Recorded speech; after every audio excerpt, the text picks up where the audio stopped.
एक बार एक सेठ ने एक शोरूम खोला और एक बुजुर्ग को इनॉग्रेशन के लिए बुलाया। उद्घाटन के बाद जैसा कि होता है कि शोरूम के मालिक ने उन बुजुर्ग की बड़ी इज्जत की। बड़ी इज्जत अफजाई करने के बाद उनको बताया कि देखिए, यहाँ पे 21,000 चीज़ें हैं इस शोरूम में बेचने के लिए। इसमें से आपको जो भी चाहिए, जितनी चाहिए आप ले लीजिए। बुजुर्ग हंसे और बोले कि इनमें से एक भी चीज़ मुझे जीने के लिए ज़रूरी नहीं लगती। मुझे तो इस बात का ताज्जुब होता है, आश्चर्य होता है कि इंसान इन सभी गैर ज़रूरी चीज़ों का इस्तेमाल करता कहाँ है। अब देखिए, एयर फ्रेशनर के बिना किसकी सांस रुक गई? फेस वॉश का इस्तेमाल नहीं किया तो कौन काला हो गया? होम थिएटर लाकर कितने लोग कलाकार बन गए? कंडीशनर से किसके बाल मुलायम और काले हुए हैं? अरे, जो डाइनिंग टेबल यूज करते हैं, क्या उनके घुटने नहीं दुखते? थोड़ा दिमाग पर जोर डालकर याद कीजिए कि हैंड वॉश के बिना आपके किस दादा के पेट में कीड़े हो गए थे।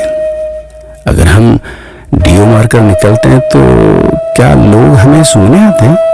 एक्चुअल में तो हम सभी इस प्रकृति को चुनौती दे रहे हैं, वरना बुगला जो होता है वो शैम्पू से नहाता है क्या?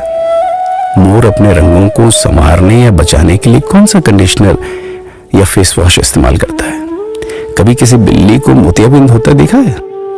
किसी खरगोश के बाल कभी गिरते हुए या सफेद होते हुए देखे हैं? इनहेलर या बाम के बिना भी कुत्ते के सूंघने की क्षमता उतनी ही तेज है। मधुमक्खी का शुगर लेवल बिना दवाई के भी कंट्रोल में ही है। अलार्म के बिना भी मुर्गा रोज उठकर बांग देता है।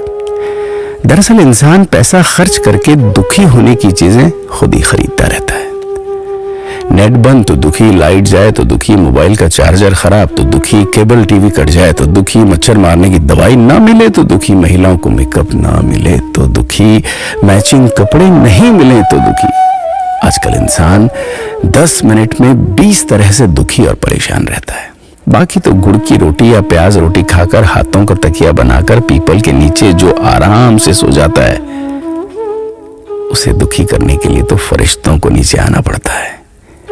ये सब देखा देखी का खेल है। सच तो यह है कि सुखी रहने के लिए बहुत कम खर्चा होता है, लेकिन दूसरों को दिखाने में कि मैं कितना सुखी हूं, इसी में बहुत ज्यादा खर्चा होता है। जैसे जैसे सुविधाएं बढ़ रही हैं, दुखी होने के रास्ते भी खुलते जा रहे हैं। अगर आपको ये सब सच लगता है तो लोगों को जागृत कीजिए और फिजूल खर्च से बचाइए। दोस्तों, खुद सुखी होने के लिए खर्च कीजिए, दूसरों को दिखाने के लिए नहीं। लेकिन अपना ख्याल रखिएगा।